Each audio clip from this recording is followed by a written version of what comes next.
Di hari ulang tahun pernikahan perak kami, ibu mertua tiba-tiba mengumumkan warisan rumah peninggalan bapak, tapi anehnya, warisan itu jatuh ke tangan adik ipar, dan disitulah hidupku dan suami mulai pecah. Padahal aku sudah lama menyimpan rahasia terbesar di balik semua drama ini. Sebelum kita mulai lebih lanjut, yuk, tekan tombol suka, serta tombol subscribe agar tidak ketinggalan kisah menarik lainnya. Dan jangan lupa absen asal kota Bapak Ibu di kolom komentar. Semoga rezeki kita semua dilancarkan, kesehatan kita diberkahi, dan keluarga kita selalu harmonis dalam lindungannya. Amin. Aku ingat betul aroma gulai kambing yang menyelimuti ruang tengah hari itu.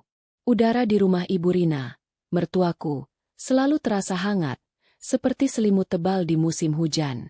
Ini adalah acara syukuran kecil, merayakan ulang tahun pernikahan perak Agung, suamiku, dan aku. Tentu saja, acara seperti ini selalu menjadi panggung bagi Agung. Ia duduk tegak di sofa, menerima pujian dan sanjungan dari bibi-bibi dan paman-paman.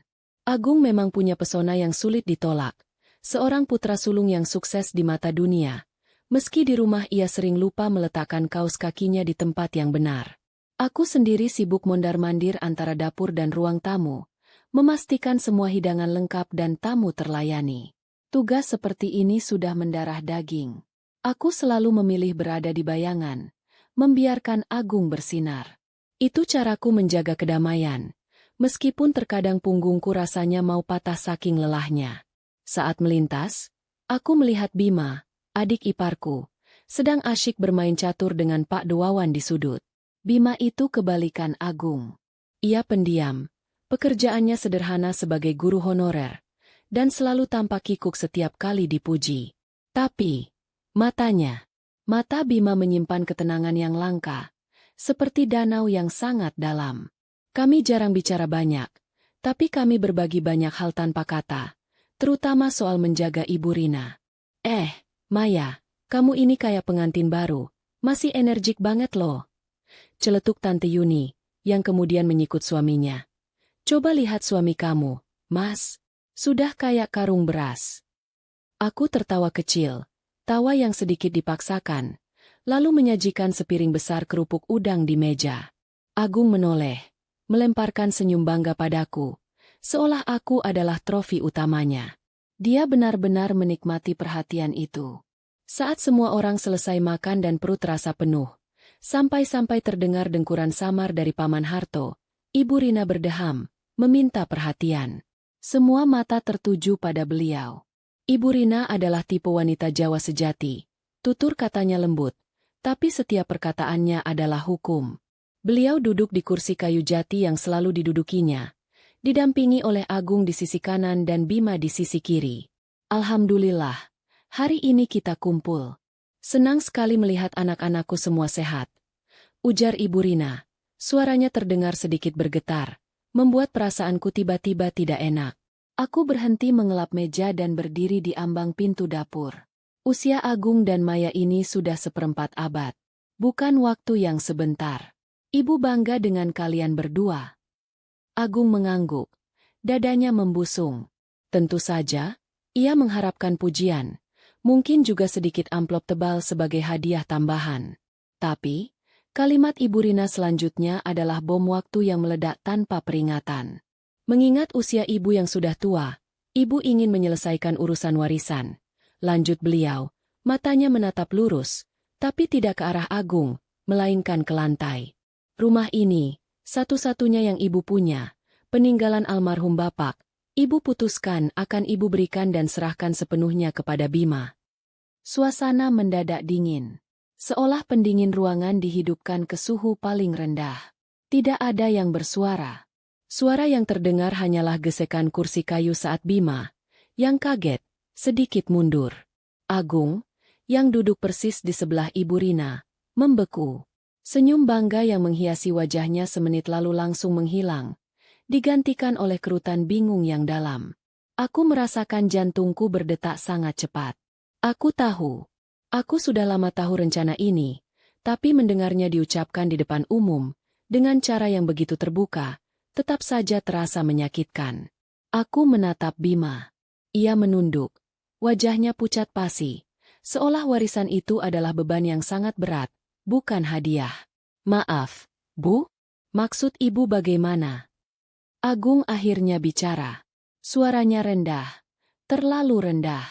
Itu bukan suara Agung yang percaya diri. Itu suara seorang anak sulung yang merasa haknya dirampas. Rumah ini, kan harusnya untuk anak sulung, Bu. Aku kan yang berhak menanggung Ibu. Agung tidak melanjutkan kalimatnya, karena Ibu Rina mengangkat tangannya.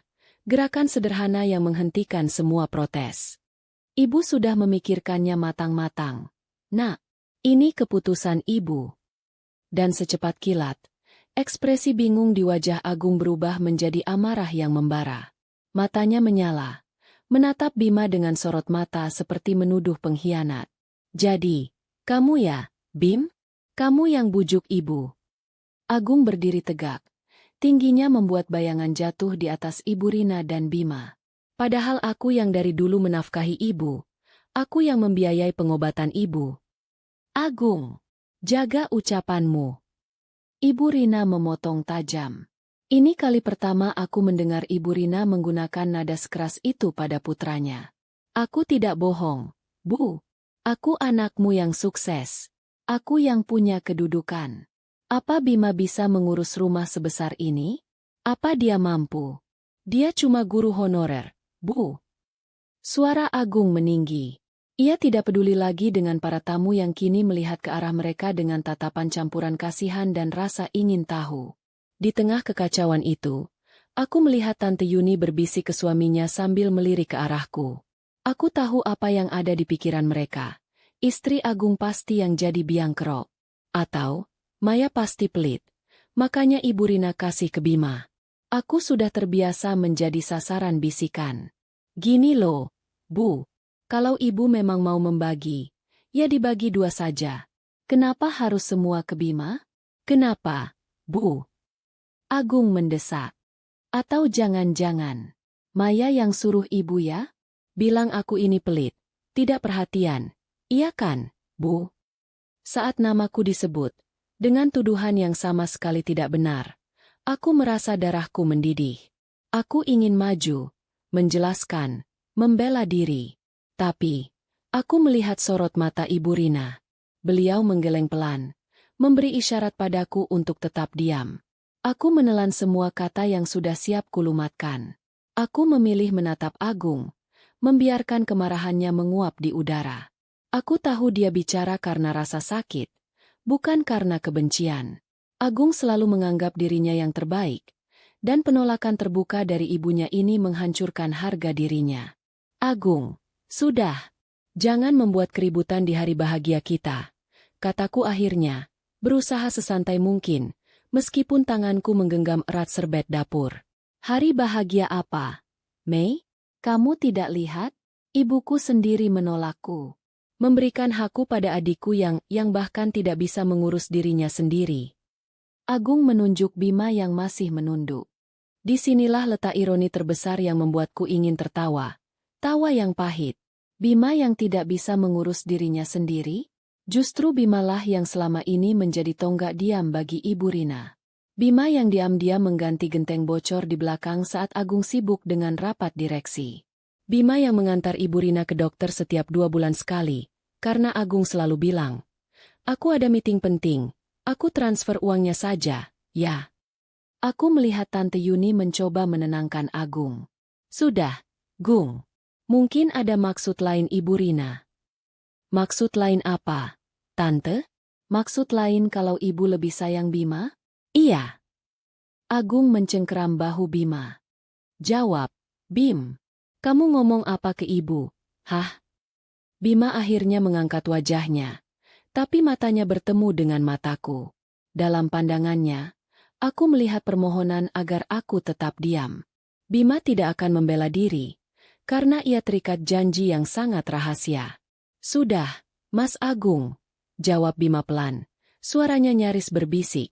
Ini keputusan Ibu. Aku cuma menerima amanah. Amanah? Amanah apa? Warisan itu hakku. Aku anak sulung. Agung berteriak. Kerumunan tamu mulai panik. Beberapa bibi sudah mengambil tas mereka. Siap pulang.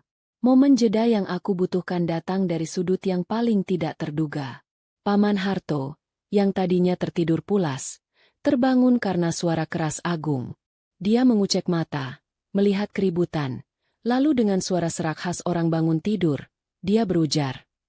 Wah, sudah mau bagi warisannya? Jangan lupa, sisa gulai kambingnya bungkuskan aku.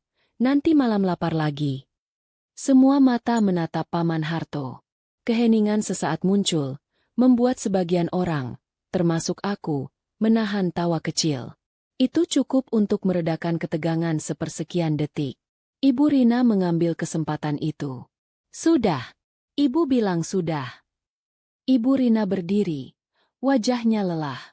Keputusan ibu sudah final. Sekarang bubar. Maya, tolong bereskan sisa makanan. Agung tampak seperti patung. Ia mengambil kunci mobilnya dari meja, bahkan tanpa menatap Ibu Rina lagi. Ia menatapku, tatapannya penuh tuduhan, seolah aku adalah dalang dari semua drama ini. Pulang. Sekarang, katanya dingin, lalu berbalik dan berjalan keluar, membanting pintu dengan keras. Aku mengambil tasku, mengucapkan terima kasih dan maaf kepada Ibu Rina tanpa suara. Beliau hanya mengangguk, matanya basah. Bima mengejarku hingga ke teras. Maaf, Mbak, bisik Bima. Tolong jangan katakan apa-apa pada Mas Agung. Belum saatnya. Aku menatap Bima. Aku sudah menjaga rahasia ini selama bertahun-tahun. Janji yang aku buat pada Ibu Rina. Dan sekarang, demi janji itu, rumah tanggaku berada di ambang kehancuran. Tenang saja, Bim. Aku tahu. Tapi, aku tidak akan selamanya diam, jawabku, sebelum bergegas masuk ke mobil. Perjalanan pulang terasa seperti berjalan di atas pecahan kaca. Agung mengemudi dengan kecepatan tinggi, dan suasana di mobil sangat mencekam. Tidak ada musik, tidak ada pembicaraan. Hanya ada deru mesin dan napas Agung yang berat. Begitu sampai di rumah, Agung langsung melempar kunci mobil ke meja. Dia tidak repot-repot menyalakan lampu, membiarkan kami berdua diselimuti kegelapan yang samar. Aku tahu, Mei, kata Agung, suaranya serak. Aku tahu kamu yang ada di balik ini semua. Aku menyalakan lampu ruang tamu.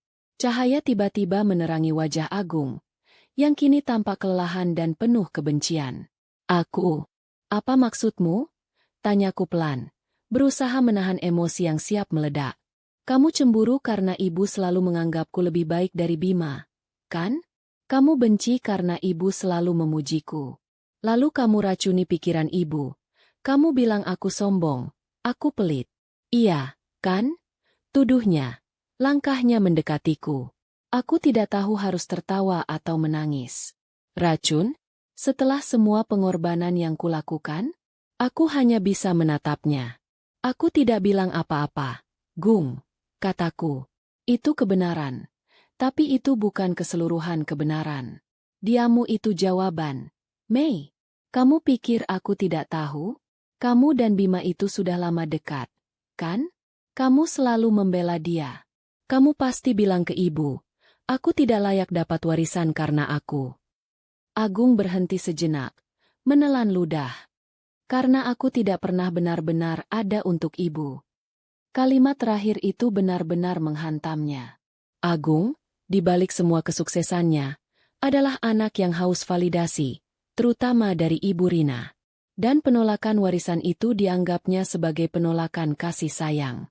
Aku membiarkan dia menuduh, membiarkan dia melepaskan semua rasa sakitnya.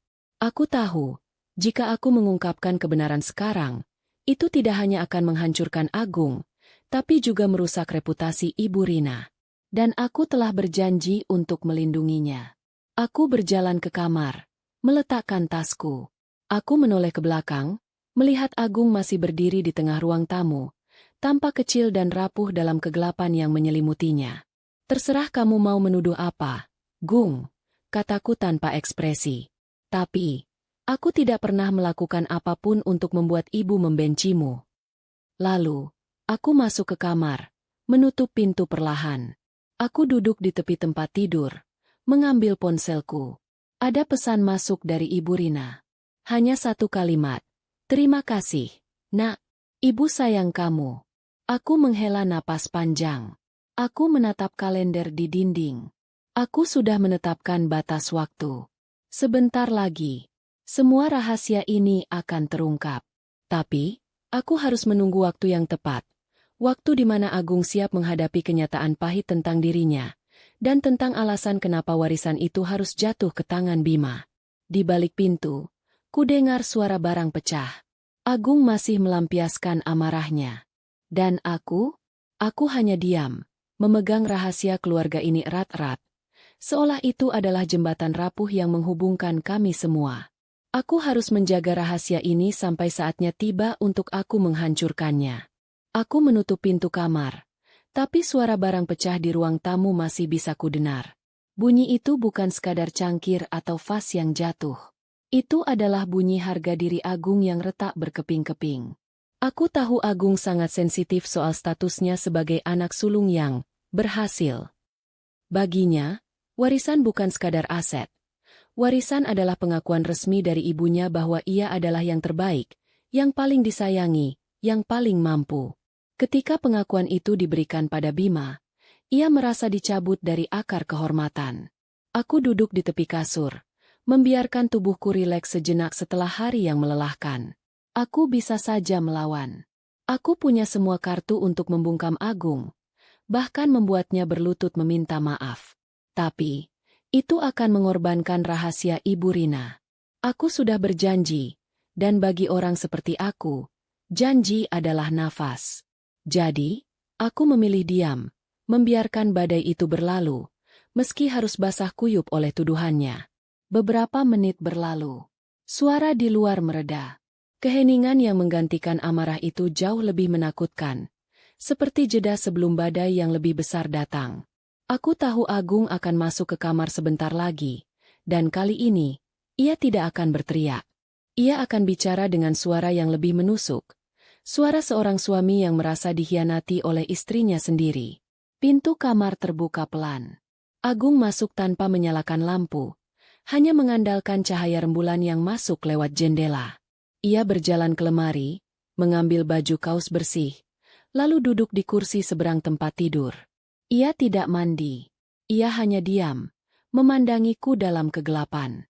Kamu tahu, Mei, ia memulai. Suaranya sangat tenang, terlalu tenang, seperti air yang mendidih di dalam teko. Sejak kita menikah, Ibu Rina itu selalu membandingkan kita. Tapi, dia selalu menempatkan aku di atas. Dia selalu bangga sama anak sulungnya yang sukses. Aku tidak menjawab. Aku hanya menatap lantai.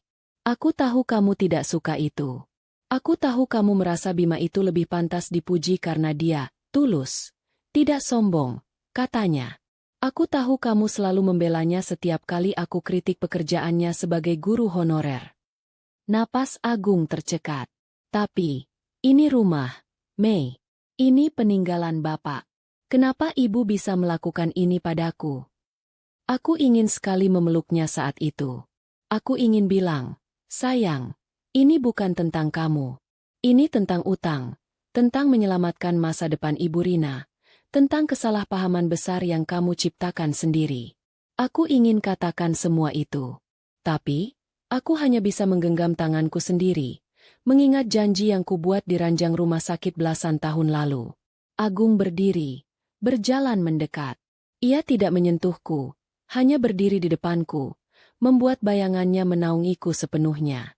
Jawab aku, Mei, kamu bisikan apa ke ibu? Ia bertanya lagi. Kali ini nadanya lebih mendesak. Kamu bilang aku kurang memberi? Kamu bilang aku sibuk urusan kantor saja sampai lupa ibu sakit? Kamu pasti cerita soal malam itu, kan? Malam itu. Malam ketika aku harus membawa Ibu Rina ke UGD sendiri, karena Agung sedang asyik bermain golf dengan klien penting. Aku tidak pernah menceritakan detailnya pada siapapun. Tapi Agung selalu dihantui rasa bersalah atas kelalaiannya itu. Aku tidak pernah memanfaatkan rasa bersalahmu, Gung. Jawabku, suaraku nyaris berbisik. Aku memilih setiap kata dengan hati-hati. Aku tidak pernah menceritakan kelemahanmu pada ibu. Agung tertawa. Tawa hampa yang tidak sampai ke matanya. Omong kosong. Ibu itu tidak pernah menolakku. Tidak pernah. Kecuali ada yang membuat dia berpikir aku ini bajingan. Ini bukan cuma soal warisan. Ini soal cinta. Agung sangat membutuhkan cinta ibunya. Dan kini, ia merasa Ibu Rina telah mencabut cinta itu, menggantinya dengan penolakan paling telak yang ia terima seumur hidupnya. Dan ia butuh kambing hitam. Aku, sang istri yang sudah 25 tahun mendampinginya, adalah sasaran empuk. Aku, yang selalu terlihat akrab dengan Bima. Aku, yang selalu memimpin doa keluarga di saat Agung sibuk dengan ponselnya. Aku sudah memberimu segalanya. Mei, rumah mewah ini, mobil bagus, liburan ke luar negeri. Semua untukmu. Kenapa kamu malah menusukku dari belakang? Aku tidak menusukmu, Gung. Lalu kenapa kamu diam? Kenapa kamu tidak membela aku di depan ibu? Kenapa kamu membiarkan Bima menerima semua itu tanpa ada protes darimu? Agung mundur 2 langkah. Ekspresi di wajahnya kini berubah menjadi kekecewaan yang mendalam. Kamu tidak sayang aku lagi, ya? Kamu lebih suka Bima mendapatkan rumah itu daripada aku. Aku memejamkan mata. Aku tahu, jika aku mengungkapkan semua sekarang, Agung akan terluka parah. Tapi, dia juga menyakitiku dengan tuduhannya yang tak berdasar. Aku sudah lelah. Lelah menjadi orang yang selalu harus menanggung beban emosi semua orang. Aku diam karena aku menghormati keputusan Ibu Rina, kataku tegas. Ini adalah kebenaran, tapi lagi-lagi, kebenaran yang tidak lengkap. Menghormati? Atau menertawakan penderitaanku? Agung mengambil bantal dari sofa kecil di sudut, melemparkannya ke lantai. Aku akan tidur di kamar tamu. Aku tidak mau melihatmu malam ini. Ia berbalik, berjalan menuju pintu, lalu berhenti. Ia menoleh sekali lagi, dan kali ini, matanya memancarkan kesedihan murni. Aku tidak percaya kamu melakukan ini padaku, Mei, katanya pelan, lalu menghilang di balik pintu. Aku ditinggalkan sendirian dalam keheningan yang menyesakkan. Malam itu terasa sunyi, tapi di dalam kepalaku, rasanya seperti pasar yang ramai dengan ribuan pikiran yang saling bertabrakan. Aku merasakan air mata panas menetes di pipiku. Aku bukan menangisi tuduhan Agung. Aku menangisi betapa rapuhnya dia di balik semua kesuksesannya. Dan aku menangisi janji yang harus kulaksanakan, meski harus mempertaruhkan rumah tanggaku. Aku memutuskan untuk bangkit.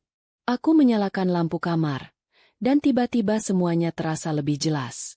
Aku berjalan ke lemari, bukan untuk mengambil baju tidur, tapi untuk mencari sebuah kotak kayu kecil yang tersimpan jauh di balik tumpukan kain. Kotak itu berisi kenangan dan bukti. Aku membukanya. Di dalamnya, ada surat wasiat lama yang direvisi, beberapa kwitansi pembayaran utang, dan yang terpenting, rekaman suara kecil. Aku memutar sedikit rekaman itu. Suara Ibu Rina yang lembut terdengar. Tolong, Nak, jangan sampai Agung tahu soal utang-utang itu. Dia akan menyalahkan dirinya sendiri. Rumah ini harus diselamatkan, dan hanya Bima yang bisa Ibu percaya untuk memegang amanah ini. Aku mematikan rekaman itu. Ini adalah kebenaran yang kusimpan sendirian selama setahun terakhir.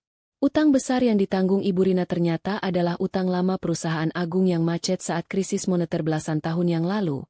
Utang yang ditebus Ibu Rina diam-diam dengan menjaminkan sertifikat rumah peninggalan Bapak.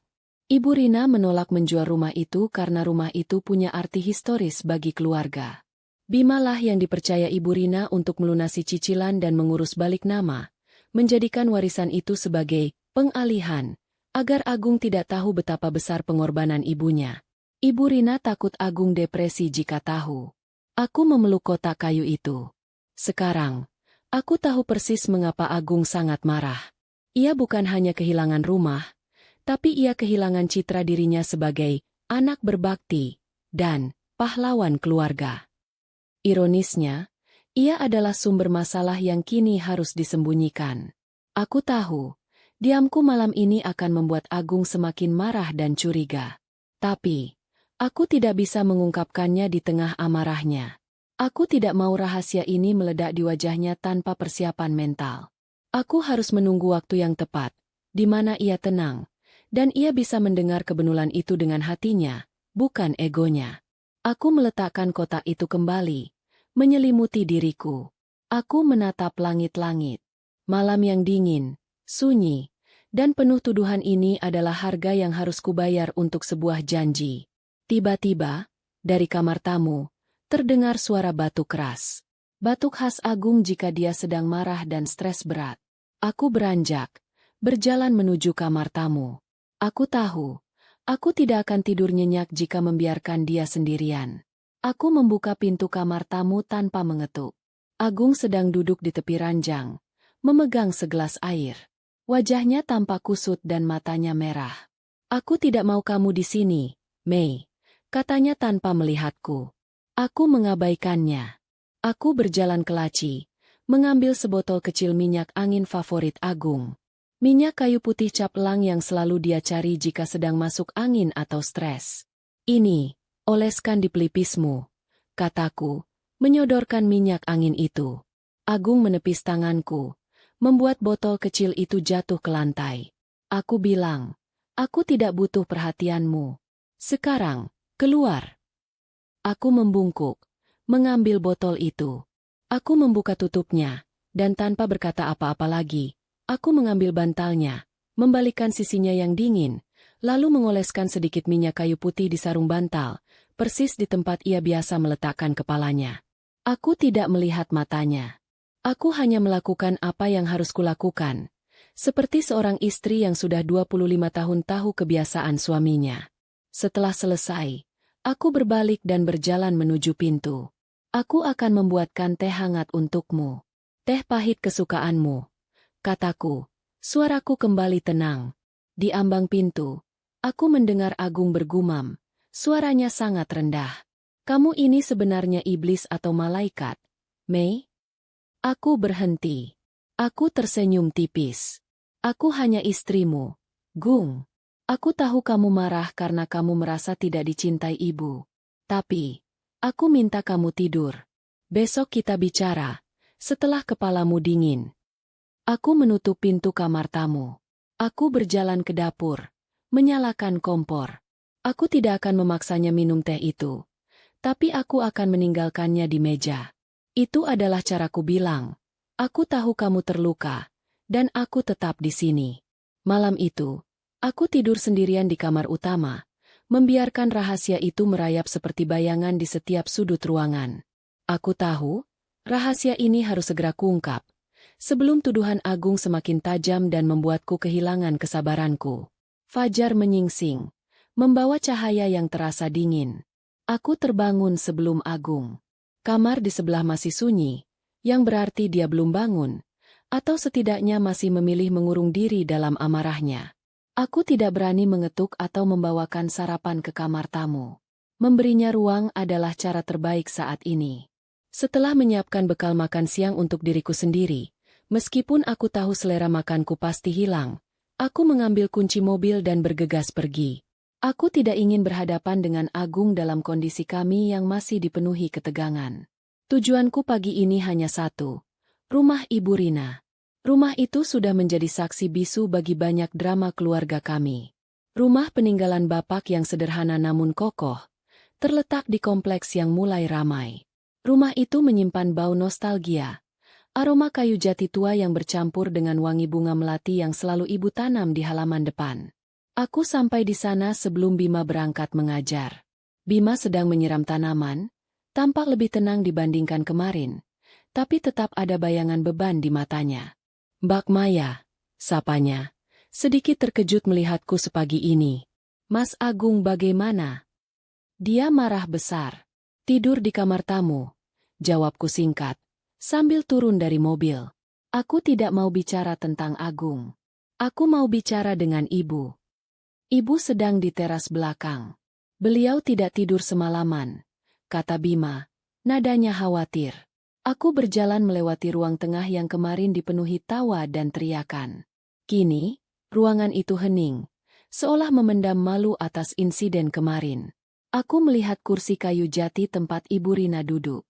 Pandanganku beralih ke dinding di samping kursi itu. Tempat tergantung sebuah foto lama yang sudah kekuningan. Foto itu adalah kunci. Itu foto Agung saat usianya sekitar 8 tahun. Kurus, dengan kepala pelontos akibat kemoterapi.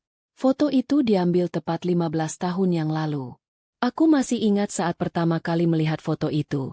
Hatiku terasa tertusuk. Aku berhenti di depan foto itu, tenggelam dalam ingatan. Aku mundur 15 tahun ke belakang. Saat itu, aku dan Agung baru menikah 2 tahun. Kami adalah pasangan muda yang penuh semangat.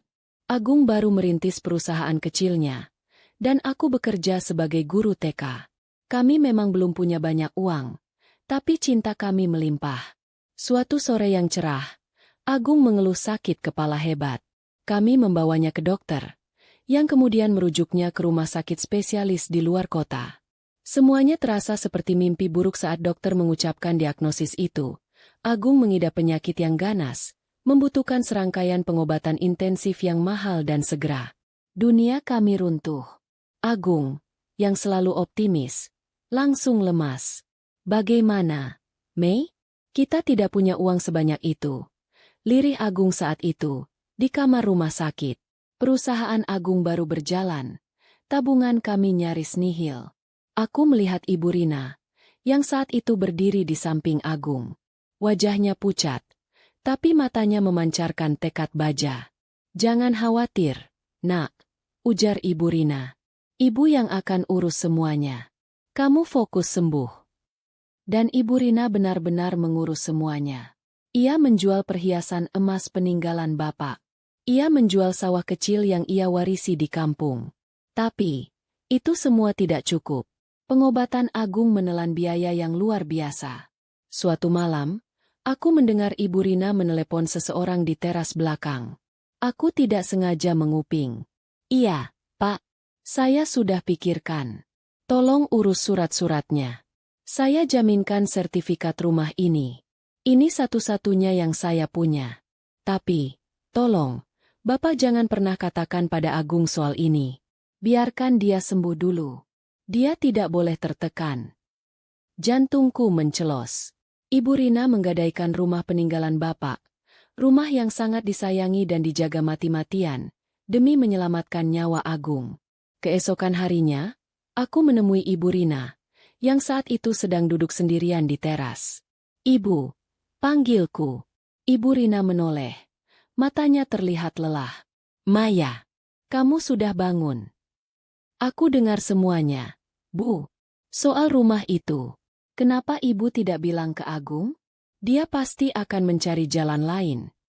Ibu Rina tersenyum getir. Agung anak sulungku. Dia punya harga diri yang tinggi. Kalau dia tahu rumah ini harus digadaikan demi dia akan menyalahkan dirinya seumur hidup. Dia akan berpikir dia tidak becus jadi anak. Biar ibu saja yang menanggung beban ini. Rumah bisa dicari lagi, Mei. Tapi nyawa Agung tidak bisa ibu ganti. Ucapnya, kalimat yang menggetarkan hatiku. Aku tahu betapa besarnya pengorbanan ini. Ibu Rina menanggung utang besar, menjaminkan satu-satunya aset berharga, dan ia membiarkan Agung hidup dalam ketidaktahuan. Membiarkan Agung berpikir ia sembuh karena usahanya sendiri. Aku saat itu hanya bisa berjanji. Aku akan bantu ibu. Aku akan jaga rahasia ini, Bu.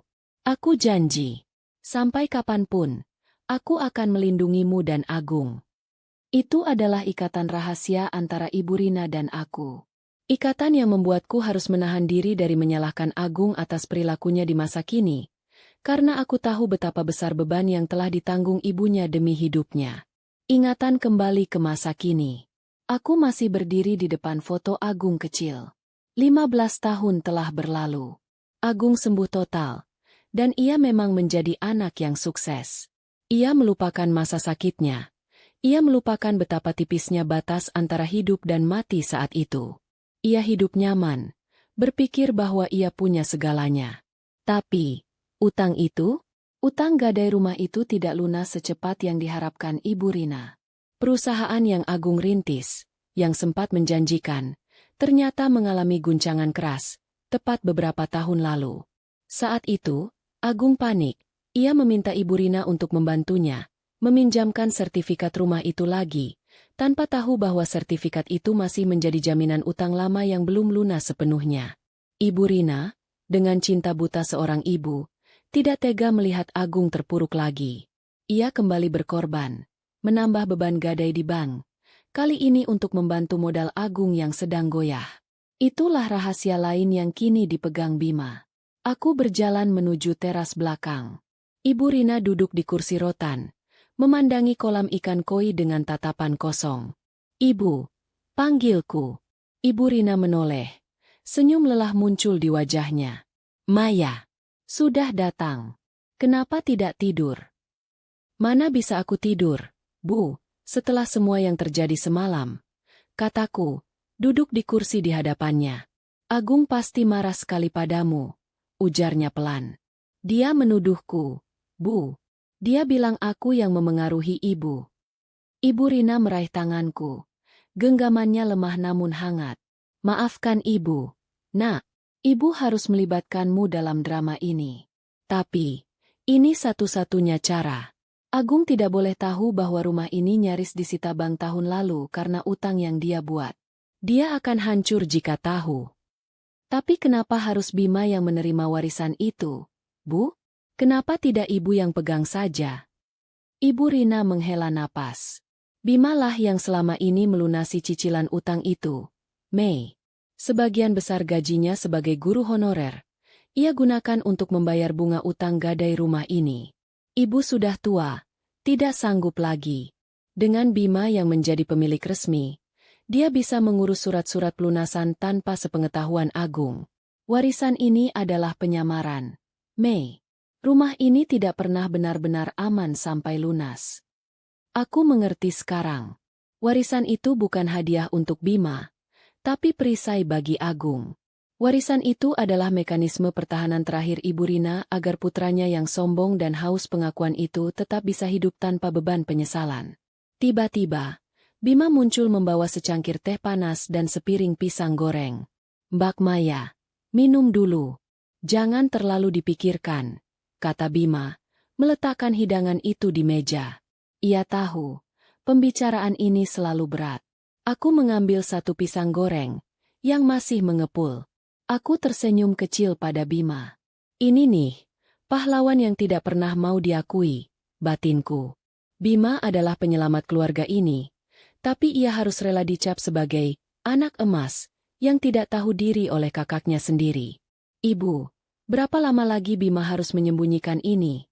tanyaku pada Ibu Rina. "Tunggu sampai cicilannya lunas. Kurang lebih 6 bulan lagi, Mei," jawab Ibu Rina. "Setelah lunas, Ibu akan ceritakan semuanya. Baru setelah itu, Bima akan mengembalikan rumah ini ke nama Agung, atau menjualnya dan membagi rata. Tapi, untuk 6 bulan ke depan, kita harus kuat, termasuk kamu." Aku menatap pisang goreng itu. Ya ampun, aku tidak tahu kenapa pisang goreng Ibu Rina selalu terasa lebih enak. Mungkin karena ada bumbu pengorbanan di dalamnya. Aku merasakan jeda sejenak yang kubutuhkan. Rasa lelah, marah, dan sedih yang kurasakan semalam perlahan hilang, tergantikan oleh ketegasan baru. Aku tahu apa yang harus kulakukan. Aku akan terus diam dan menahan amarah Agung. "Baik, Bu. 6 bulan lagi. Aku akan kuat," kataku. "Mantap." Bima yang mendengar percakapan kami hanya mengangguk pelan. Ia tidak mengatakan apa-apa lagi. Ia tahu, perang sesungguhnya kini ada di rumahku, antara aku dan Agung.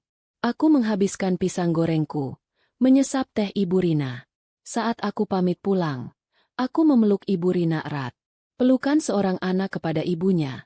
Pelukan dua wanita yang berbagi beban rahasia terbesar dalam hidup Agung. Saat aku melangkah keluar, aku melihat foto lama itu sekali lagi. Aku tersenyum. Agung tidak tahu bahwa ia hidup hari ini karena rumah itu digadaikan. Dan ia tidak tahu bahwa ia masih memiliki rumah di masa depan, karena rumah itu diwariskan pada Bima sebagai amanah pelunasan. Aku masuk ke mobil.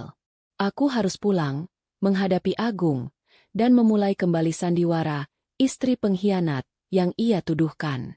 Tapi, kali ini, aku punya kekuatan baru. Aku tahu bahwa setiap tuduhan Agung adalah bukti cintanya yang buta, dan setiap diamku adalah bukti pengorbanan terbesarku. Aku tiba di rumah pada pukul 9 pagi. Mobil Agung masih terparkir di garasi, sebuah pertanda buruk. Dia pasti masih ada di kamar tamu, merenungkan nasibnya yang malang dan menyusun daftar tuduhan baru terhadapku. Aku mengunci pintu dengan sangat pelan, mencoba menghindari konfrontasi pagi. Saat aku sedang menggantung kunci di rak dekat pintu, ponselku bergetar. Sebuah pesan dari Bima. "Mbak, aku perlu bicara. Ada surat penting dari ibu yang harus Mbak lihat. Aku tunggu di kafe dekat taman kota. Jam 11. Aku menghela napas. Tentu saja. Ibu Rina tidak akan membiarkan kami berdua, orang yang paling dipercaya, buta sepenuhnya. Aku membalas singkat. Oke, hati-hati. Aku segera berjalan ke dapur, menyeduh kopi hitam untuk diriku sendiri. Aku perlu kafein sebelum memulai drama harian. Saat aku berdiri di depan kompor, tiba-tiba Agung muncul. Ia berdiri di ambang pintu dapur. Wajahnya sembab dan rambutnya berantakan. Ia mengenakan piyama yang sama seperti semalam. "Kemana kamu tadi, Mei?" tanyanya. Suaranya parau. "Ke pasar. Cari bumbu gulai yang habis," jawabku sekenanya, tanpa menoleh. Itu adalah kebohongan kecil yang sempurna, karena memang stok bumbu gulai kami sudah menipis. "Bohong," katanya dingin. "Pasti kamu ke rumah ibu, kan? Mau merayakan kemenanganmu bersama Bima." Aku akhirnya menoleh. Aku menatap matanya yang merah karena kurang tidur. "Kalaupun aku ke sana, apa urusanmu? Lagi pula, aku ini istrimu, Gung. Jangan perlakukan aku seperti penjahat." "Kamu memang penjahat. Kamu yang membuat ibu memandangku seperti pecundang." Agung membanting pintu kulkas, yang untungnya kosong sehingga tidak menimbulkan suara pecahan kaca. "Aku tahu kamu iri. Kamu selalu bilang Bima itu lebih tulus. Sekarang, kamu dapat apa dari semua ini? Kamu dapat rumah itu juga, kan? Kamu jadi pemilik rahasia bersama dia." Aku hanya mendesah. Amarahnya benar-benar tidak akan mereda selama ia masih menganggap dirinya korban. "Aku tidak mendapatkan apa-apa, Gung. Aku hanya punya janji yang harus kutepati. Dan kamu, berhentilah menyalahkan orang lain atas rasa sakitmu sendiri." Agung ingin membalas, tapi aku langsung memotongnya. "Dengar, aku mau keluar sebentar. Kamu sarapan. Aku sudah siapkan nasi goreng di panci. Aku tidak mau tahu kamu masih marah atau tidak. Tapi tolong, jangan merusak barang di rumah ini. Aku yang capek membersihkannya." Aku mengambil kunci dan tasku tanpa menunggu jawabannya. Aku meninggalkan Agung sendirian di dapur, menatap panci nasi goreng dengan tatapan kosong. Tepat pukul 11, aku sudah duduk di kafe itu. Kafe itu selalu ramai, tempat yang sempurna untuk pertemuan rahasia. Aku memesan teh hangat, mencoba menenangkan sarafku. Tak lama kemudian, Bima datang, membawa amplop coklat yang terlihat penting. Ia duduk di hadapanku, wajahnya tegang. "Mbak, terima kasih sudah mau datang," kata Bima, meletakkan amplop itu di meja. "Ada apa ini, Bim? Surat wasiat tambahan?" tanyaku, nadaku serius. Bima mengangguk. "Ini surat yang ibu buat 6 bulan lalu. Aku disumpah untuk tidak membukanya kecuali jika ibu sudah benar-benar menyerahkan warisan itu secara resmi." Bima mengambil surat di dalamnya dan menyerahkannya padaku. Aku membaca isinya dengan saksama. Surat itu ditulis tangan oleh Ibu Rina, dengan bahasa yang penuh kasih sayang, namun sangat detail. Inti dari surat itu adalah penjelasan resmi Ibu Rina bahwa penyerahan sertifikat rumah kepada Bima bukanlah hadiah, melainkan amanah legal untuk mendanai biaya pengobatan jangka panjang seseorang yang sangat ibu sayangi. Ibu Rina meminta Bima menggunakan aset rumah itu, melalui mekanisme peminjaman atau penjualan jika terpaksa, untuk menjamin keberlanjutan hidup orang tersebut. "Pengobatan jangka panjang? Siapa, Bim?" tanyaku, meskipun aku sudah tahu jawabannya. Bima menunjuk ke paragraf paling bawah. Ibu tidak menyebutkan nama, Mbak. Tapi ibu menuliskan, untuk menjamin biaya hidup dan kesehatan orang yang dulu pernah ibu selamatkan dengan menjual sawah dan menjaminkan rumah ini. Kami berdua tahu itu merujuk pada Agung. Itu adalah utang gadai rumah yang dipakai untuk menutupi biaya pengobatan Agung 15 tahun lalu, dan utang tambahan yang dipakai untuk menutupi utang bisnis Agung beberapa tahun terakhir. Bima menambahkan, sebenarnya, rumah itu sudah berstatus hak milikku. Tapi, jika aku menjualnya, uangnya harus langsung ditransfer ke rekening khusus untuk melunasi sisa utang dan mendanai asuransi kesehatan Agung di masa depan. Aku tidak bisa mengambil untung sepeser pun. Semua tertulis di sini. Warisan ini adalah penyamaran asuransi hidup yang sangat mahal. Aku merasakan kehangatan di mataku. Betapa besar cinta dan pengorbanan Ibu Rina. Ia rela dicap pilih kasih. Rela melihat kedua putranya bertengkar, demi menjaga harga diri Agung dan menjamin kehidupannya. Jadi, ini adalah jaminan, bukan hadiah, kataku, menghela napas lega. Kamu tidak akan kaya raya dari ini, Bim. Bima tersenyum tipis, senyum yang menunjukkan betapa lelahnya ia. Aku tahu, Mbak. Aku tidak pernah mau kaya raya dari pengorbanan ibu. Aku hanya ingin ibu tenang. Ia kemudian menceritakan detail yang lebih mengejutkan. Ternyata, utang terakhir yang dibuat Ibu Rina untuk membantu bisnis Agung ternyata jauh lebih besar dari yang kami duga. Karena Agung salah perhitungan dan menggunakan sertifikat rumah itu sebagai jaminan tanpa memberitahu Ibu Rina secara rinci. Ibu Rina baru tahu setelah bank menghubunginya. Agung diam-diam menjaminkan rumah itu lagi untuk modal tambahan. Mbak, ibu yang harus menutupi semua kekacauan itu agar rumah ini tidak benar-benar lepas. Jelas Bima. Itu sebabnya ibu sangat tegas. Harus aku yang memegang kendali sekarang. Aku menggenggam tehku erat-erat. Jadi, bukan hanya utang lama, tapi juga kesalahan fatal Agung yang baru-baru ini terjadi, yang ia sembunyikan dariku. Agung menuduhku menusuknya dari belakang, padahal dia yang selama ini menyimpan rahasia finansial yang berisiko meruntuhkan seluruh keluarga. Aku memandang Bima. Kalau begitu, kita harus menjaga ini. 6 bulan. Ya, Bim. Kita harus tahan 6 bulan lagi. Bima mengangguk. Aku akan terus melunasi cicilannya. Aku sudah janji pada ibu. Aku merasa ada rasa persatuan yang kuat antara aku dan Bima. Kami berdua adalah penjaga rahasia. 2 orang yang rela dicap buruk demi kebaikan bersama. Di tengah obrolan serius kami, tiba-tiba sebuah momen muncul. Seorang pelayan kafe berjalan melewati meja kami.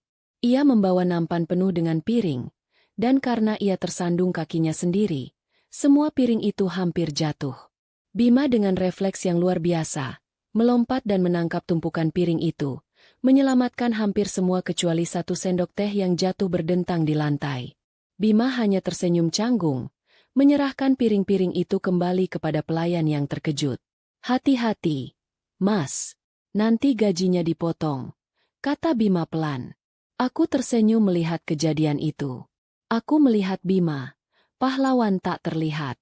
Dia bisa menyelamatkan sepiring-piring dari jatuh. Tapi ia harus rela melihat seluruh keluarganya terpecah karena menyelamatkan harga diri kakaknya. Kamu itu, Bim, kataku sambil tertawa kecil. Dari dulu memang ahlinya menyelamatkan hal-hal yang hampir jatuh. Bima hanya tersipu, mengambil amplop itu kembali. Sudah, Mbak. Sekarang Mbak tahu semua detailnya. Gunakan informasi ini kalau memang terpaksa. Aku menyimpan salinan surat wasiat itu di dompetku. Ini adalah tiket kebebasanku, sekaligus senjata terkuatku. Aku tahu, aku tidak bisa diam selamanya. Tuduhan Agung akan semakin merusak hubungan kami. Aku harus menunggu Agung mencapai titik di mana ia lelah, dan bersedia mendengarkan, bukan hanya menuduh. Aku meninggalkan kafe, merasa sedikit lebih ringan. Aku tidak lagi merasa bersalah atas diamku. Aku kini adalah bagian dari rencana besar Ibu Rina untuk menyelamatkan putranya dari kegagalan terbesarnya. Sekarang, tinggal menunggu Agung melakukan kesalahan fatal yang akan membuatku terpaksa menggunakan kebenaran ini. Bab 4 telah selesai. Konflik antara Agung dan Maya semakin memanas. Namun aliansi antara Maya dan Bima semakin kuat dengan terungkapnya surat wasiat tambahan, yang mengonfirmasi bahwa warisan itu adalah asuransi hidup tersembunyi untuk Agung. 2 hari setelah pertengkaran hebat itu, rumah kami diselimuti keheningan yang tebal. Agung masih memilih tidur di kamar tamu. Ia pergi pagi-pagi sekali dan pulang larut malam, menghindari berpapasan denganku. Kami hidup seperti dua orang asing yang kebetulan berbagi alamat rumah. Aku mencoba menjalani rutinitas seperti biasa, meskipun hatiku terasa berat. Aku tahu, Agung sedang mencari-cari celah untuk membenarkan amarahnya. Ia membutuhkan bukti bahwa aku dan Bima memang berkomplot melawannya. Sementara aku sibuk dengan urusan dapur dan kebun, Agung sibuk di balik meja kerjanya yang kini tampak seperti markas operasi rahasia. Ia tidak lagi peduli dengan laporan kantor atau meeting penting. Pikirannya dipenuhi satu hal. Mengapa Ibu Rina menolaknya? Agung adalah pria yang didorong oleh logika dan pengakuan. Keputusan Ibu Rina sama sekali tidak logis di matanya. Ia anak sulung. Ia yang secara finansial paling stabil. Kenapa ibu malah menyerahkan warisan itu kepada Bima yang jelas-jelas hanya guru honorer dengan penghasilan pas-pasan? Logika Agung hanya menemukan satu jawaban, pengkhianatan. Ia mulai mengacak-acak dokumen lama. Ia mencari surat-surat warisan yang pernah ia ketahui di masa muda, mencari dokumen pembagian harta yang dulu pernah dibahas bapak sebelum meninggal. Ia ingin membuktikan bahwa ia punya hak hukum atas rumah itu. Namun, semua dokumen itu sudah kedaluarsa atau tidak lagi relevan. Ia lalu beralih mencari kontak-kontak lama. Ia menghubungi notaris keluarga yang dulu mengurus akta bapak. Ia mencoba menggali informasi dari paman dan bibi yang kemarin hadir di acara syukuran. Tapi, semua orang hanya memberikan jawaban samar.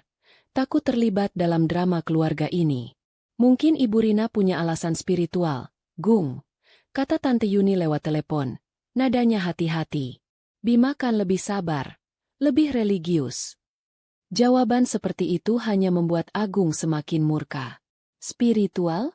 Agung hanya percaya pada angka di rekening bank. Frustrasi Agung mencapai puncaknya pada malam ketiga. Saat aku sedang menonton sinetron di ruang keluarga, sebuah tontonan yang kumanfaatkan untuk meredakan stres, Agung keluar dari ruang kerjanya. Wajahnya kelelahan dan matanya tampak seperti tidak tidur berhari-hari. Ia membawa sebuah kotak kardus lusuh. "Mei, kamu ingat kotak ini?" tanyanya. Suaranya pelan dan serak. Aku melihat kotak itu. Kotak kenangan masa muda Agung. Kami jarang membukanya sejak pindah ke rumah ini. Kotak kenangan masa kita pacaran, kan? Jawabku. Bukan cuma itu, kata Agung, meletakkan kotak itu di meja. Aku mematikan televisi. Aku tahu, ini adalah momen yang ia butuhkan untuk melepaskan beban pikirannya. Meskipun ia masih enggan meminta bantuanku. Agung mulai mengeluarkan isinya. Surat-surat cinta yang sudah pudar, tiket bioskop lama, kartu ucapan dari teman-teman kuliah. Aku melihat senyum tipis di wajahnya saat ia memegang foto pertunangan kami. Kita bahagia sekali dulu, ya, gumamnya, lebih kepada dirinya sendiri. Aku mengangguk. Ya, kita melewati banyak hal bersama. Agung diam. Lalu, ia mengeluarkan tumpukan dokumen yang diselipkan di bagian bawah kotak. Dokumen-dokumen ini bukanlah surat cinta. Itu adalah dokumen kantor lamanya. Dokumen keuangan perusahaan kecilnya yang pertama kali ia rintis. Aku cari di mana kesalahanku, katanya. Kenapa aku bisa membuat ibu kecewa? Aku pasti pernah melakukan kesalahan besar tanpa kusadari, yang membuat ibu berpikir aku tidak pantas menerima rumah itu. Ia mengulas kembali semua kegagalan finansialnya, semua utang kecil yang pernah ia pinjam dari Ibu Rina dan yang ia yakini sudah ia lunasi. Ia mencoba mencari bukti kegagalannya di masa lalu. Saat mengaduk-aduk dokumen itu, tangannya berhenti. Ia menarik sebuah amplop tebal berwarna coklat, terselip di antara tumpukan kwitansi perusahaan. Amplop itu bertuliskan nama sebuah rumah sakit yang sangat mahal. Rumah sakit spesialis yang terletak di luar kota. Rumah sakit yang waktu itu. Agung membuka amplop itu. Dahinya berkerut. Ini apa? Catatan medis? Siapa yang pernah sakit parah di keluarga kita dulu? Aku merasa jantungku berdetak sangat cepat. Aku sudah tahu apa isinya. Ibu Rina, dalam kepanikannya saat itu, lupa membuang amplop ini. Ini adalah bukti rekam medis Agung 15 tahun yang lalu. Agung mulai membaca isinya. Ia membaca diagnosis itu, nama penyakitnya, dan rencana pengobatan intensif. Tangannya mulai gemetar. Wajahnya yang tegang kini berubah pucat pasi. Ini catatan medis siapa, Mei? Tanyanya, suaranya nyaris hilang. Aku duduk diam, menatapnya, membiarkan dia menemukan kebenaran pertamanya sendiri. Ini nama siapa? Desaknya, menunjuk ke nama pasien yang tercantum jelas di bagian atas dokumen. Nama itu adalah namanya, Agung Pramana. Agung menjatuhkan dokumen itu. Ia terkejut, bukan karena ia mengingat penyakit itu. Ia sama sekali tidak mengingatnya. Tapi karena ia tidak pernah tahu bahwa ia pernah mengidap penyakit separah itu. Aku tidak pernah sakit seberat ini, gumamnya. Aku hanya ingat sakit kepala dan demam biasa. Ibu bilang aku cuma kelelahan. Aku tahu, Ibu Rina dan aku telah berusaha keras menyembunyikan diagnosis yang sebenarnya. Kami hanya memberitahu Agung bahwa ia menderita sakit parah biasa dan membutuhkan pemulihan lama. Kami tidak pernah menyebut kata kanker, kemoterapi, atau kritis. Ibu tidak mau kamu khawatir. Kamu masih muda, bisnismu baru berjalan, jelasku pelan. Kami melindungi mentalmu. Agung kini tidak lagi memedulikan warisan. Fokusnya benar-benar beralih pada catatan medis di tangannya. Ia menghabiskan beberapa menit hanya untuk menatap dokumen itu. Disinilah muncul momen jeda yang sangat dibutuhkan. Saat Agung sedang benar-benar larut dalam keterkejutannya, tiba-tiba terdengar suara aneh dari kamar tamu. Suara seperti orang mendengkur keras, tetapi dengan irama yang sangat aneh. Suara apa itu, Mei? Tanya Agung, panik. Aku tersenyum kecil. Oh, itu. Aku memasukkan radio kecil ke kamar tamu. Tadi malam, saat kamu batuk-batuk, aku pikir kamu kesepian. Jadi aku setel siaran musik keroncong klasik. Sepertinya kamu tidur sambil mendengkur mengikuti irama gendang. Agung mengerutkan dahi. Ia bingung harus bereaksi bagaimana. Marah karena aku menyelinap ke kamarnya? Atau malu karena ia mendengkur bersama irama keroncong? Ia memilih yang terakhir. Hentikan. Matikan sekarang. Pintanya. Suaranya sedikit malu. Aku membiarkannya tetap di sana. Humor kecil itu sejenak meredakan ketegangan yang muncul akibat dokumen medis yang baru ia temukan. Setelah keheningan kembali, Agung kembali fokus. Ia mengambil dokumen itu lagi. Biaya pengobatan ini, Mei. Ini pasti sangat mahal, katanya. Matanya kini menatapku, mencari jawaban. Sangat mahal, jawabku. Kita tidak punya uang sebanyak itu. Aku ingat betul. Perusahaanku baru merintis. Desaknya. Siapa yang bayar? Aku menatapnya dengan lembut. Aku hampir saja mengucapkan nama Ibu Rina. Tapi, aku ingat sumpahku. Biarkan dia mencarinya sendiri. Siapa yang paling menyayangimu? Gung? Siapa yang paling punya aset yang rela dijual demi kamu? Tanyaku, memberinya petunjuk. Agung memikirkan pertanyaan itu. Ia teringat perhiasan emas Ibu Rina, sawah kecil yang hilang dari pembicaraan keluarga. Ia mulai menyambungkan benang-benang masa lalu. Ia mulai menyadari bahwa ia sembuh bukan karena keajaiban, melainkan karena pengorbanan finansial yang besar. Namun, ia masih belum menemukan hubungan antara penyakit lamanya dan warisan Bima. Tapi, apa hubungannya dengan Bima dan rumah itu? Ibu tidak mungkin menolakku sekarang hanya karena aku pernah sakit kan? Itu sudah 15 tahun lalu. Agung berdiri, kembali gelisah. Aku tidak tahu, Gung, kataku, berbohong. Yang jelas, Ibu Rina pasti punya alasan yang sangat kuat untuk mengambil keputusan yang begitu menyakitkan. Mungkin ada rahasia lain yang tidak kamu ketahui. Aku melihat ketakutan di matanya. Ia tidak takut pada penyakitnya yang sudah sembuh. Ia takut pada kenyataan bahwa ia hidup dalam ketidaktahuan selama ini. Ia takut bahwa ia adalah pusat dari segala masalah. Agung mengambil kotak kardus itu dan dokumen medisnya, lalu kembali ke kamar tamu. Kali ini, ia tidak membanting pintu. Ia hanya menutupnya perlahan. Aku tahu, benih keraguan sudah tertanam. Agung kini tidak lagi fokus menyalahkanku atau Bima. Ia mulai menyalahkan dirinya sendiri. Dan yang lebih penting, ia mulai mencari jawaban di balik tirai rahasia Ibu Rina. Penggaliannya telah dimulai. Agung tidak tidur semalaman. Dokumen medis itu kini tergeletak di meja, menjadi satu-satunya fokus perhatiannya. Pikirannya bekerja keras, mencoba menyambungkan fakta penyakitnya yang disembunyikan dengan penolakan warisan yang ia alami saat ini. Ia merasa dikhianati oleh ingatannya sendiri. Ia merasa menjadi boneka yang dimainkan oleh nasib. Ia keluar dari kamar tamu dengan mata yang menyala. Kali ini, amarahnya bukan lagi diarahkan padaku, tapi pada kebenaran yang terasa licin dan tak terjangkau. Aku harus bertemu Bima, katanya tiba-tiba, saat aku sedang menyiapkan sarapan. Aku meletakkan spatula. Untuk apa? Mau menuduh dia lagi? Aku butuh jawaban. Mei.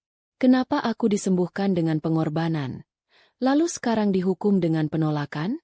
Apa Bima tahu sesuatu yang aku tidak tahu? Aku hanya menatapnya. Inilah saatnya. Agung harus menghadapi Bima. Jika kamu ingin Bima bicara, kamu harus datang dengan kepala dingin, Gung. Bima tidak akan bicara jika kamu mengancamnya. Aku tidak mengancam. Aku hanya akan bertanya apa sebenarnya amanah itu. Agung mengambil kunci mobilnya. Aku akan ke sekolahnya. Aku tahu dia ada di sana. Aku tidak berusaha menghentikannya. Aku tahu Bima tidak akan mengungkap rahasia itu. Tapi aku juga tahu bahwa konfrontasi ini akan mendorong Agung semakin dekat pada kenyataan pahit. Sore harinya, Bima sedang merapikan perpustakaan sekolah setelah jam pelajaran usai. Ia sedang menikmati ketenangan, saat tiba-tiba pintu didobrak terbuka. Agung berdiri di ambang pintu, tampak seperti badai yang siap meluluh lantakkan segalanya. Bima, kita harus bicara, tuntut Agung. Suaranya menggelegar di ruang hening itu. Bima, yang sudah menduga kedatangan kakaknya, mengambil napas panjang. Mas Agung, aku tahu Mas marah soal rumah. Tapi jangan di sini. Ini sekolah. Aku tidak peduli. Sekolah, kantor, atau kuburan. Aku harus tahu kenapa ibu melakukan ini padaku. Agung mendekat. Tangannya mencengkeram bahu Bima. Aku menemukan ini. Bim, kau tahu ini apa? Agung melemparkan catatan medisnya ke meja perpustakaan. Bima melihatnya. Matanya membesar karena terkejut. Ia tidak menyangka Agung akan menemukan dokumen ini. Mas, dari mana kau dapat ini? Bukan dari mana aku dapat. Tapi apa ini isinya?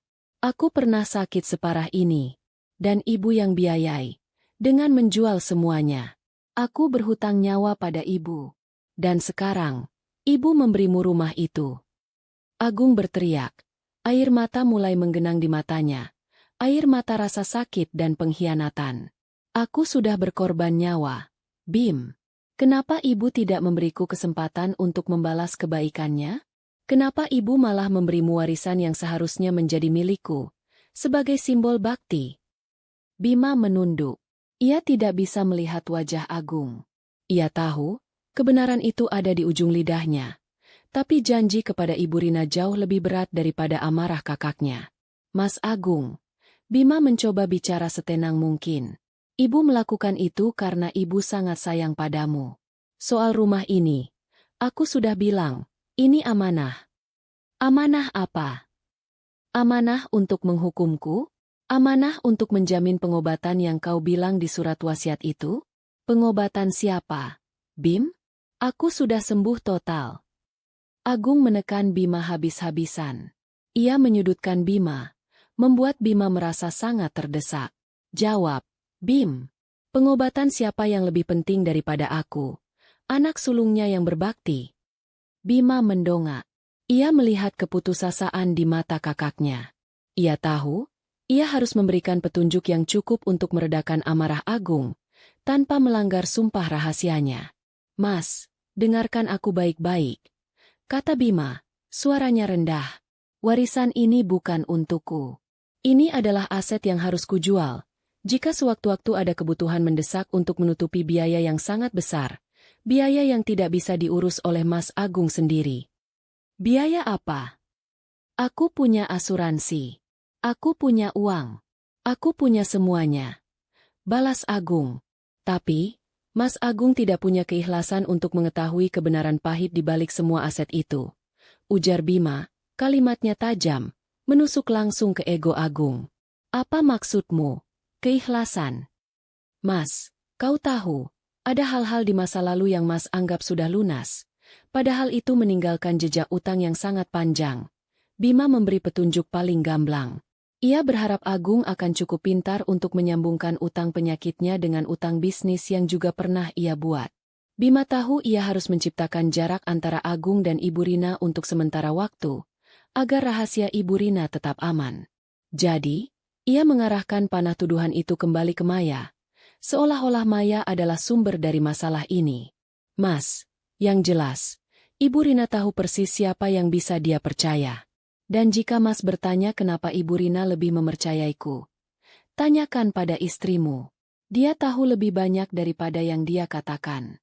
Dia tahu semua detail yang Mas anggap sepele. Bima tahu bahwa kalimat ini akan memancing Agung kembali ke rumah. Ia sengaja melakukannya agar Agung berhenti mengganggu Ibu Rina dan mengalihkan fokusnya ke Maya. Maya! Agung terkejut. Amarahnya kembali menyala. Jadi, kalian bersekongkol. Kalian memang berkomplot. Kamu memberiku petunjuk samar, dan Maya menahan kebenaran agar aku terlihat bodoh di mata kalian. Bima menggeleng. Aku tidak berkomplot, Mas. Aku hanya menuruti amanah. Tanya Mbak Maya. Dia sudah lama tahu alasan ibu tidak pernah merasa aman dengan kondisi finansial Mas Agung. Agung mencengkeram catatan medisnya. Wajahnya merah padam. Ia tidak menunggu lagi. Ia tahu, satu-satunya orang yang memegang kunci untuk membuka misteri ini adalah Maya. Ia langsung berbalik, meninggalkan Bima sendirian di perpustakaan.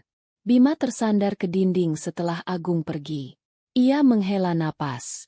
Ia telah mengorbankan hubungannya dengan kakaknya demi menepati janji pada ibunya. Sementara itu, di rumah kami, aku sedang menyiram tanaman. Aku sudah menduga Agung akan kembali dalam keadaan seperti ini. Saat ia masuk, ia tidak lagi tampak lelah. Ia tampak seperti pemburu yang menemukan jejak mangsanya. Kamu, Mei, kamu sudah lama tahu semuanya, kan?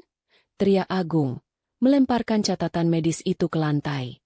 Bima bilang kamu yang tahu semua detail kenapa ibu tidak pernah merasa aman denganku. Aku berdiri tegak. Aku meletakkan selang air, membiarkan keheningan mengisi ruang di antara kami. Aku tahu ini saatnya. Ia sudah mencari, ia sudah menemukan potongan teka-teki, dan kini ia datang padaku untuk menyusun semuanya. Aku tahu, Gung. Aku tahu semuanya. Kataku, suaraku tenang. Kenapa kamu diam? Kenapa kamu membiarkan aku hidup dalam kebohongan? Kenapa kamu membiarkan aku dihina oleh Bima? Agung mencengkeram lenganku. Aku menatap matanya, tidak menunjukkan rasa takut. Aku diam karena janji, jawabku pelan. Janji yang kubuat pada ibumu. Janji untuk melindungimu dari dirimu sendiri. Agung melepaskan cengkeramannya. Kata-kataku menusuknya lebih dalam daripada tuduhannya pada Bima. Melindunginya dari dirinya sendiri? Apa maksudmu? Aku tidak butuh dilindungi. Oh, kamu sangat butuh dilindungi, Gung. Kamu butuh dilindungi dari kenyataan bahwa kamu pernah nyaris membuat rumah ini disita karena kamu salah perhitungan. Kamu butuh dilindungi dari kenyataan bahwa warisan Bima itu adalah utangmu yang harus dilunasi. Aku menatapnya lurus-lurus. Aku sengaja memberikan sedikit clue tentang utang itu. Aku tahu ia akan marah, tetapi inilah yang ia butuhkan. Kebenaran pahit, sedikit demi sedikit. Wajah Agung pucat. Ia melihat catatan medis itu. Ia melihat amarah Bima. Ia melihat diamku. Semua mengarah pada satu kesimpulan yang ia coba hindari. Ia adalah sumber masalah dalam keluarga ini. Aku tahu, setelah konfrontasi dengan Bima ini, Agung akan kembali ke kamar tamu. Tapi kali ini, ia tidak akan marah padaku. Ia akan marah pada dirinya sendiri. Dan itu adalah langkah pertama menuju penebusan. Setelah konfrontasi sengitnya dengan Bima dan sedikit petunjuk yang kuberikan, Agung mengunci diri di ruang kerjanya. Ia tidak lagi peduli dengan kamar tamu. Ruang kerjanya, dengan segala dokumen lama dan catatan medis yang tersebar di meja, kini adalah medan perangnya. Ia sibuk menghitung, mencocokkan tanggal, dan mencoba mengingat detail utang bisnisnya yang ia yakini sudah lunas. Aku membiarkannya. Aku tahu, jika aku mendesaknya sekarang, ia akan meledak. Ia harus mencapai titik nol. Titik di mana egonya hancur total oleh fakta-fakta yang ia temukan. Tapi, kesabaranku juga terbatas. Sudah hampir seminggu kami hidup dalam keheningan yang menyiksa. Aku lelah dituduh bersekongkol. Lelah menjadi istri yang dicurigai. Aku adalah penjaga rahasia. Pengorbanan terbesarku dalam pernikahan ini. Dan aku memutuskan, sandiwara ini harus segera berakhir. 6 bulan menunggu pelunasan cicilan Bima terasa terlalu lama jika rumah tanggaku terancam hancur setiap malam. Aku mencapai titik patahku pada malam itu. Aku sedang mencuci piring di dapur. Aku mendengar Agung berbicara sendiri di ruang kerjanya. Bukan marah, tapi menangis.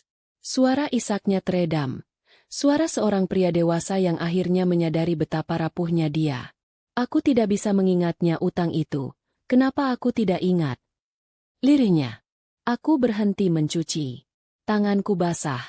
Tapi hatiku jauh lebih basah. Aku tahu, ia menangisi bukan hanya utang atau warisan, tetapi ia menangisi dirinya sendiri yang selama ini hidup dalam ilusi kesuksesan, tanpa tahu betapa besarnya pengorbanan ibu dan istrinya. Aku mengeringkan tangan. Aku memutuskan, ini adalah waktu yang tepat. Ia sudah cukup menderita. Ia sudah cukup meragukan dirinya sendiri. Sekarang, ia harus tahu kebenarannya, agar ia bisa mulai membangun dirinya kembali, bukan dari ilusi, melainkan dari fakta. Aku berjalan menuju kamar kami. Aku membuka lemari dan mengambil kotak kayu kecil yang kusebutkan di bab 2. Di dalamnya, ada bukti-bukti yang tidak terbantahkan, salinan surat wasiat, kwitansi pelunasan cicilan Bima, dan yang paling penting, sebuah rekaman suara. Rekaman suara Ibu Rina. Aku berjalan menuju ruang kerja Agung. Aku berdiri di ambang pintu. Ruangan itu berantakan, dan Agung duduk di kursi, wajahnya basah oleh air mata, memegang sebuah kwitansi lama yang sudah kumal. "Apa yang kamu mau, Mei?" tanyanya. Suaranya putus asa. "Aku mau kamu dengar ini," kataku. Aku berjalan masuk, meletakkan kotak itu di meja, tepat di samping catatan medisnya. "Kamu ingin tahu kenapa Ibu Rina memberikan warisan itu pada Bima? Kamu ingin tahu kenapa aku diam? Kamu ingin tahu kenapa ibu tidak pernah merasa aman dengan kondisi finansialmu?" Agung menatapku. Matanya penuh harap dan ketakutan. "Ini. Dengarkan sendiri," kataku.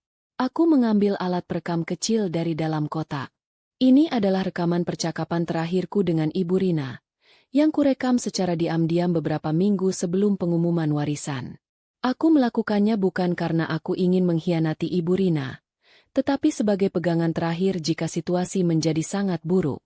Aku menekan tombol play. Suara Ibu Rina, yang lembut namun berwibawa, memenuhi ruangan itu. Suara Ibu Rina. "Mei, kamu harus berjanji lagi pada ibu. Setelah semua urusan warisan ini selesai, setelah kamu kasih tahu Agung, ibu ingin dia tahu bahwa ibu tidak pernah membencinya. Ibu sayang dia. Nak, sangat sayang. Rumah ini, setelah ibu bantu bisnis Agung yang goyah 2 tahun lalu, ibu harus menjaminkannya lagi. Dan ibu tahu, Agung tidak akan pernah bisa melunasi utang itu dengan cepat, karena dia selalu mendahulukan gengsi perusahaannya.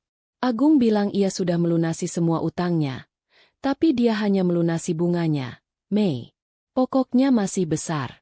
Bima lah yang mengurus pelunasan itu, menggunakan sertifikat yang sudah atas namanya. Bima harus menjual sebagian kecil tanah di belakang untuk menutupi sebagian utang itu, agar cicilannya ringan. Ini adalah skenario teraman. Rumah ini harus aman, Mei. Rumah ini adalah warisan Bapak. Ibu tidak mau Agung tahu bahwa dia sudah 2 kali nyaris kehilangan rumah ini karena kesalahan finansialnya. Warisan itu adalah cara ibu membuat dia aman tanpa dia harus kehilangan harga dirinya. Dia akan marah. Dia akan menyalahkanmu, Nak. Tapi tolong, bersabarlah. Tunggu sampai dia mencapai titik ini. Titik di mana dia sudah capek mencari kesalahan orang lain. Baru kamu bicara. Baru kamu tunjukkan rekaman ini. Biar dia tahu, warisan ini bukan penolakan, tapi pengorbanan. Suara Ibu Rina terputus. Keheningan menggantung di udara. Agung duduk membeku. Wajahnya yang tadi merah karena amarah kini pucat pasi, seperti mayat hidup. Ia tidak bergerak. Ia hanya menatap alat perekam kecil itu. Ia tidak hanya mendengar bahwa rumah itu digadaikan lagi. Ia mendengar bahwa ia berbohong tentang pelunasan utangnya. Ia mendengar bahwa istrinya tahu, adiknya tahu, dan ibunya harus melakukan intrik besar-besaran untuk menutupi kesalahan fatalnya. Agung mengangkat tangannya, gemetar, dan meraih kotak berisi dokumen itu. Ia menarik keluar kwitansi cicilan dari bank. Nama pembayar yang tertera di sana adalah Bima Pramana, bukan dirinya. Ia melihat angka-angka itu.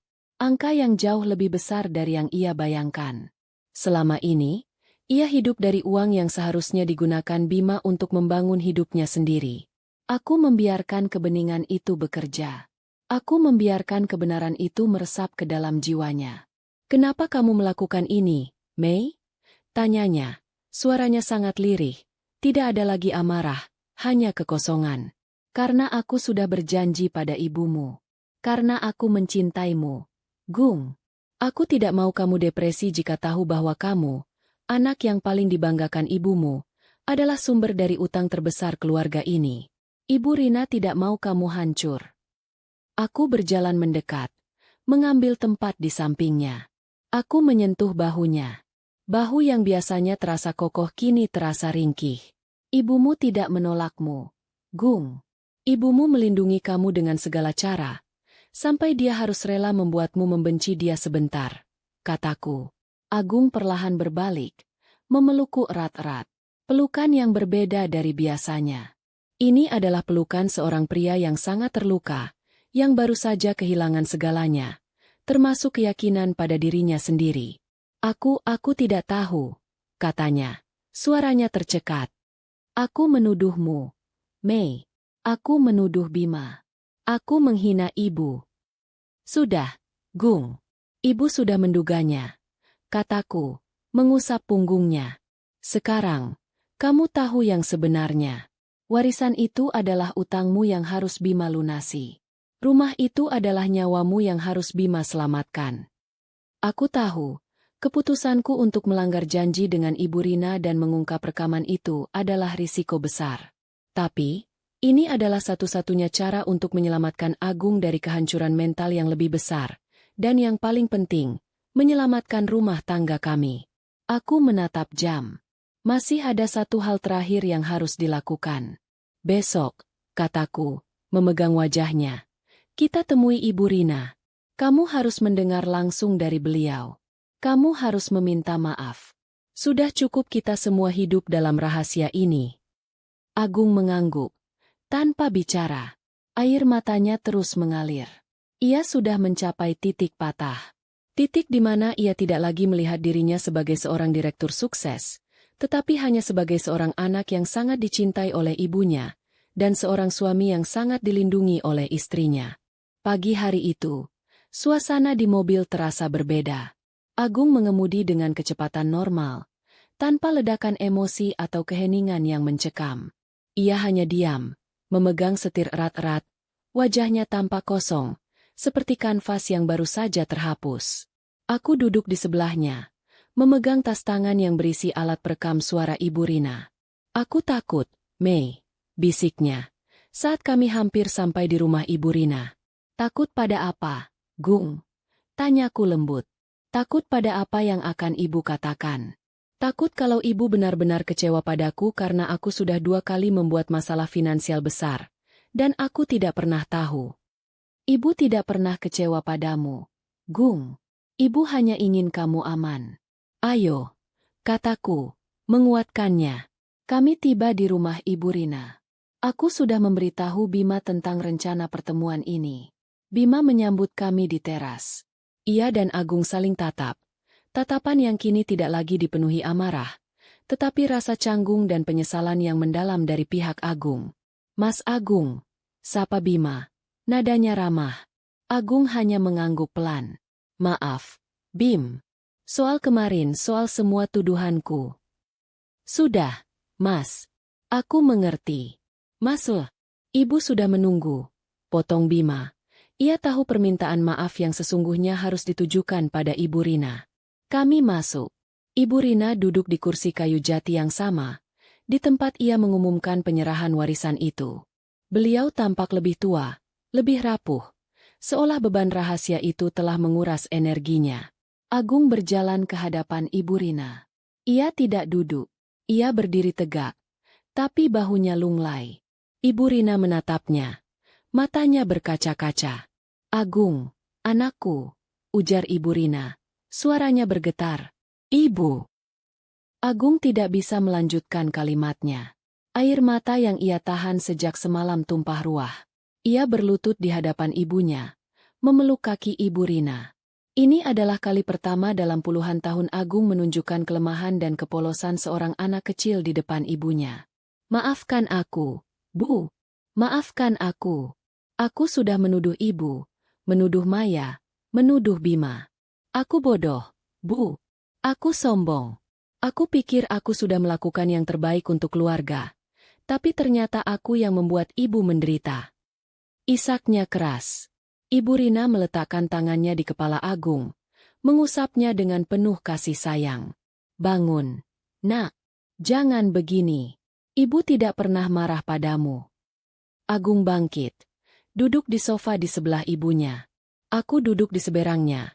Sementara Bima berdiri di ambang pintu, menjadi saksi bisu momen rekonsiliasi ini. Mei sudah menceritakan semuanya padamu. Tanya Ibu Rina pelan. Agung mengangguk, menyeka air matanya. Semua, Bu. Dari penyakitku 15 tahun lalu, sampai utang bisnisku yang ternyata belum lunas, yang ibu tutupi dengan menjaminkan rumah ini lagi. Aku tidak percaya aku sebodoh itu, Bu. Aku menuduh Maya bersekongkol, padahal dia hanya ingin melindungi rahasia ibu. Ibu Rina tersenyum getir. Warisan itu, Nak. Ibu Rina memulai, suaranya kini kembali tegas. Adalah penyamaran. Rumah ini harus ibu alihkan ke Bima agar dia punya hak hukum penuh untuk melunasi sisa utang yang mengatasnamakan aset ini.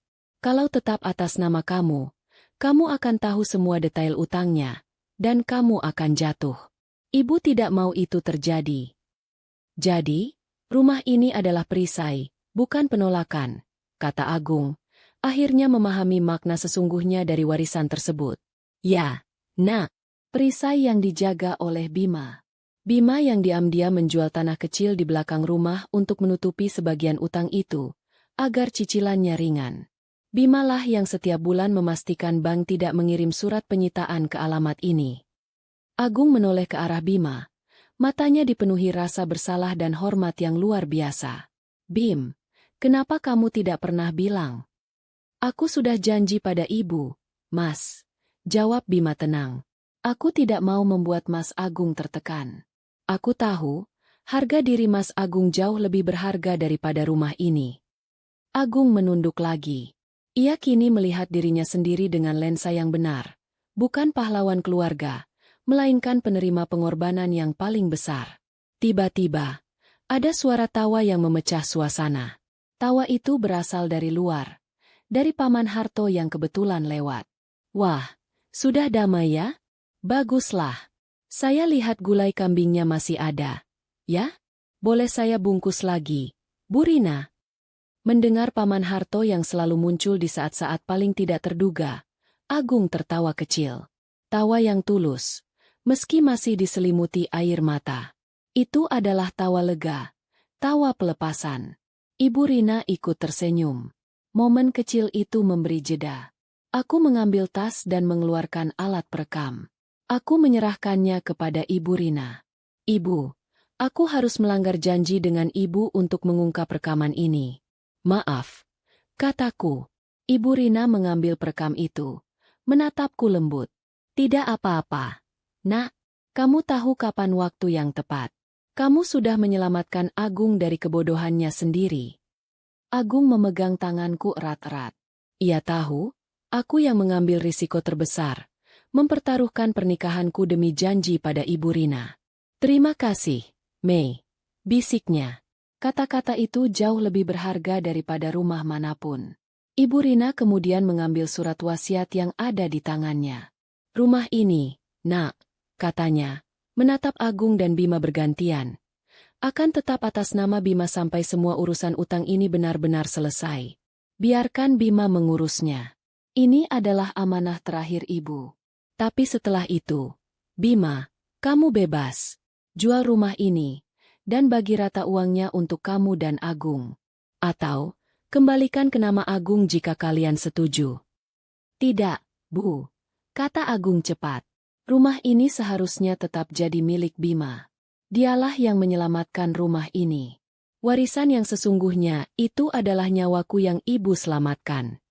Mas Agung. Bima mencoba membantah. Dengar, Bim. Aku sudah merusak rumah ini 2 kali. Aku tidak punya hak. Kamu sudah berkorban paling banyak. Terimalah ini sebagai hakmu, Agung bersikeras. Ibu Rina tersenyum lega. Konflik yang ia ciptakan sebagai perisai akhirnya mencapai tujuan utamanya. Agung akhirnya sadar akan kesalahannya dan bisa berdamai dengan adiknya. Kebenaran telah terungkap. Rahasia itu telah hilang. Dan yang tersisa kini adalah penyesalan Agung yang mendalam, dan rasa syukur yang tak terhingga. Perjalanan pulang dari rumah Ibu Rina terasa seperti perjalanan baru. Bukan karena pemandangan yang berubah, tetapi karena beban yang kami bawa telah terangkat. Agung tidak lagi membisu. Ia bicara, tapi bukan dengan nada amarah. Ia bicara dengan suara penyesalan yang mendalam. Sesampainya di rumah, Agung langsung menuju kamar utama. Ia tidak kembali ke kamar tamu. Ia duduk di tepi ranjang, memegang kepalanya. Matanya masih merah sisa tangisan di depan Ibu Rina. Aku tidak bisa memaafkan diriku sendiri, Mei, katanya, suaranya seperti bisikan. Aku sudah membuat Ibu dan Bima menderita. Dan aku menuduhmu sebagai pengkhianat. Aku bahkan mengira kamu lebih mencintai Bima daripada aku. Aku duduk di sampingnya. Aku menyentuh tangannya yang dingin. Itu sudah berlalu, Gung. Kamu bicara begitu karena kamu terluka. Sudah cukup kamu menyiksa dirimu sendiri. Tidak cukup, Mei. Kamu tidak tahu betapa hinanya aku merasa sekarang. Aku, direktur perusahaan, yang selalu menganggap diriku paling pintar dan paling sukses, ternyata adalah anak manja yang tidak tahu diri. Aku hidup nyaman di atas utang yang ditanggung Ibu dan dibayar Bima. Aku tahu, ini adalah fase yang harus ia lalui. Penyesalan Agung jauh lebih jujur daripada kemarahannya. Ia adalah pria yang harga dirinya hancur lebur, dan aku harus membantunya merangkai kembali pecahan itu, kali ini dengan fondasi yang lebih kuat, yaitu kejujuran dan kerendahan hati. Apa yang harus aku lakukan, Mei? Bagaimana aku bisa membalas kebaikan mereka? Tanyanya, menatapku dengan mata penuh keputusasaan. Kamu tidak perlu membalas dengan uang, Gung. Kamu harus membalas dengan hati, kataku, mengusap lembut pipinya. Pertama, kamu harus berdamai dengan dirimu sendiri. Kedua, kamu harus membuktikan pada Ibu Rina bahwa pengorbanannya tidak sia-sia. Kamu harus jujur mulai sekarang. Agung mengangguk. Ia meraih tanganku dan menciumnya. Maafkan aku, Mei, atas semua kata-kata kasarku, atas semua tuduhan bodohku. Kamu adalah istri yang paling luar biasa. Kamu menahan badai ini sendirian demi menjaga nama baikku.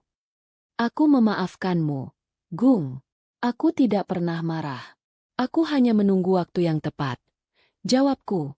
Aku merasakan hatiku lega.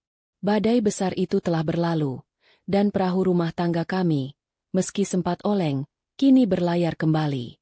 Langkah pertama yang Agung ambil adalah membersihkan kekacauan di rumah. Ia menghabiskan sore itu membersihkan ruang kerjanya yang berantakan. Ia menyimpan catatan medis dan rekaman Ibu Rina kembali ke dalam kotak. Tetapi kini ia tidak lagi menyembunyikannya. Ia menyimpannya di laci yang mudah ia jangkau, sebagai pengingat abadi akan pengorbanan ibunya. Ia juga mengambil inisiatif untuk menelepon Bima. Aku mendengarnya berbicara di ruang tamu. Suaranya rendah dan tulus. "Bim, aku tahu kata maaf saja tidak cukup. Tapi, aku berjanji, aku akan membantumu melunasi sisa cicilan utang itu. Bukan sebagai balasan, tapi sebagai tanggung jawabku sebagai kakak. Aku akan memastikan kamu tidak perlu lagi menggunakan gajimu sebagai guru untuk menutupi kesalahan finansialku." Bima menjawab dengan tenang. "Tidak perlu, Mas. Itu sudah menjadi amanahku. Tapi, terima kasih sudah mau jujur padaku. Tolong, Bim, biarkan aku membantumu. Dan soal rumah itu, aku serius. Itu hakmu. Aku tidak akan mengambilnya." Perdebatan kecil itu membuatku tersenyum. Dulu, mereka bertengkar memperebutkan hak. Sekarang mereka bertengkar karena saling ingin berkorban. Ini adalah awal yang baik. Momen kedua datang di malam hari. Agung duduk di sofa, menonton sinetron bersamaku. Sinetron yang sama yang aku tonton malam itu saat ia mengunci diri.